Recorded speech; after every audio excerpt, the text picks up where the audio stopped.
Olá, queridos alunos, tudo bem? Vamos iniciar mais uma aula de história e o tema da aula de hoje é a Alta Idade Média. Vamos então iniciar a nossa aula.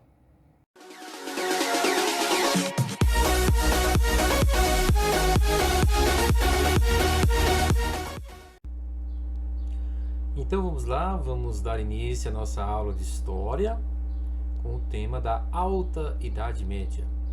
Esse período da Alta Idade Média é um período fundamental porque é nele que vamos compreender o processo de construção do que se conhece por mundo europeu.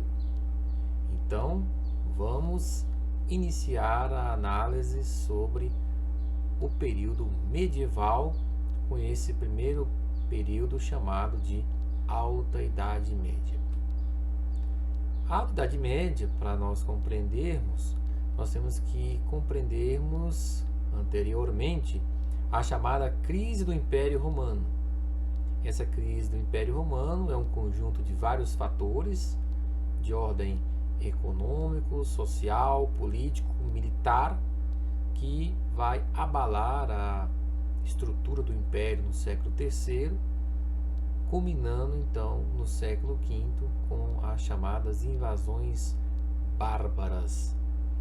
Então, nesse período, os povos bárbaros vão ocupar o Império Romano, especialmente a parte ocidental. Bárbaro era o nome que se dava, né? Os romanos davam para todas as pessoas que não eram romanas, especialmente os povos germânicos. Então aqui nós temos um mapa onde melhor explica as movimentações bárbaras durante o século V no processo de invasão do Império Romano. Nós temos aqui várias tribos, vários povos, cada um com as suas respectivas culturas, tradições, práticas sociais que vão se instalando no interior do Império Romano. Podemos dizer que cada uma dessas tribos hoje corresponde a uma das culturas dos respectivos países da Europa. Então nós temos aqui os povos ângulos, os saxões, os francos, godos, visigodos, ostrogodos, hunos e vândalos. Nessa época nós temos o início de um processo de ruralização, onde parte da população romana vai morar no interior, e aí nós temos a formação do colonato, que era pequenas propriedades que vão ser repartidas com outras pessoas, gerando, portanto, o colonato. Essa estrutura será um elemento fundamental, é um elemento embrionário para a construção do que vai ser chamado de feudalismo. Então, o feudalismo ele vai acontecer na Idade Média, é um modo de produção econômico. O feudo é um termo em latim para designar a propriedade, e os privilégios de quem detém essa propriedade, e é baseado nas relações de dependência pessoal. Então, as origens, ela é uma síntese de instituições romanas e bárbaras.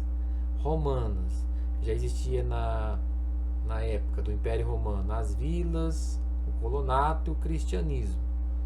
E com os povos bárbaros, nós vamos ter o comitatus, que é essa relação de lealdade, o benefício, a recompensa para quem é fiel, e o direito oral, que não é direito positivado, o direito que não é escrito, chamado de consuetudinário.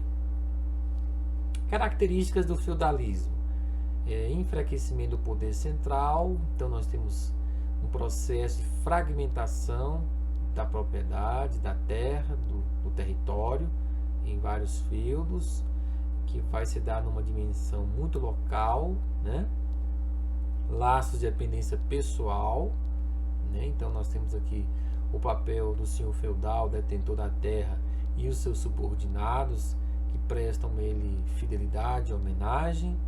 Economia de base agrícola, de subsistência, então não é uma economia voltada para o mercado externo de larga produção.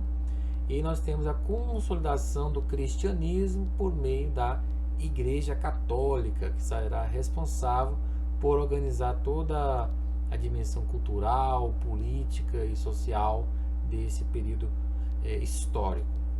Então aqui nós temos uma representação, né? Aqui o castelo onde ficava o senhor e os produtores, né? Os camponeses que trabalhavam a terra, eram presos à terra. Então é uma economia agrícola autossuficiente para consumo próprio, sem comércio e não circulação de moedas. E a unidade básica era o feudo. Então tudo isso aqui é o feudo, né? Então nós temos o manso senhorial, que é a parte referente às terras do senhor, né? O castelo, as suas terras, e o manso servil, que era a parte dada aos servos para a manutenção da sua vida e dos seus familiares. Com isso, nós temos a formação da chamada sociedade feudal, uma sociedade ruralizada, uma sociedade baseada na economia de subsistência, e é uma sociedade que nós chamamos de estamental. Significa dizer que é uma sociedade baseada em camadas sociais rígidas, de pouca flexibilidade, pouca mobilidade. Então, quem fica nessa classe, dificilmente vai haver alguma mudança. Então, no topo da elite social, os representantes da Igreja Católica, o clero, responsável pela manutenção cultural, espiritual do mundo feudal, né? Então, os que oram. A nobreza, responsável pela parte bélica, né? Faziam treinamento militar, faziam guerras, né? Então eram os guerreiros que guerreavam, e aqueles trabalhadores presos à terra, responsáveis por fazer a manutenção dos dois estamentos acima, né? Os camponeses e servos que trabalham. Então a cultura medieval é uma cultura de simplicidade, rusticidade, de forte inclinação religiosa, cristã, católica. É um mundo onde não havia ciência moderna tal como conhecemos, portanto todo o centro da ação do sujeito humano estava subordinado à ideia de Deus como centro do universo, teocentrismo. E no período medieval nós temos o surgimento das primeiras universidades, né? Impulsionadas pela Igreja Católica. Então nós temos aí a disseminação do ensino da filosofia, né?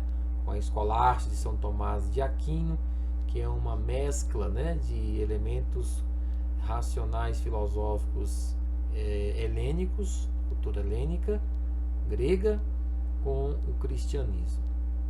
Aqui nós temos uma representação cultural arquitetônica, né, das catedrais, né, dos monumentos edificados no período medieval. Então, com ênfase aqui na Alta Idade Média, nós temos a chamada arquitetura românica, que é a construção maciça, pesada, linhas simples, horizontalidade, poucas janelas, o que expressa uma ideia de segurança e tranquilidade. Mais à frente, na Baixa Idade Média, nós veremos a chamada arquitetura gótica. Enfim, aqui então nós explicamos os elementos definidores da sociedade feudal, designando então a chamada Alta Idade Média como o primeiro momento da chamada medievalidade. Espero que vocês tenham compreendido. Peguem o texto na plataforma, deem uma lida, façam os exercícios e bons estudos a vocês.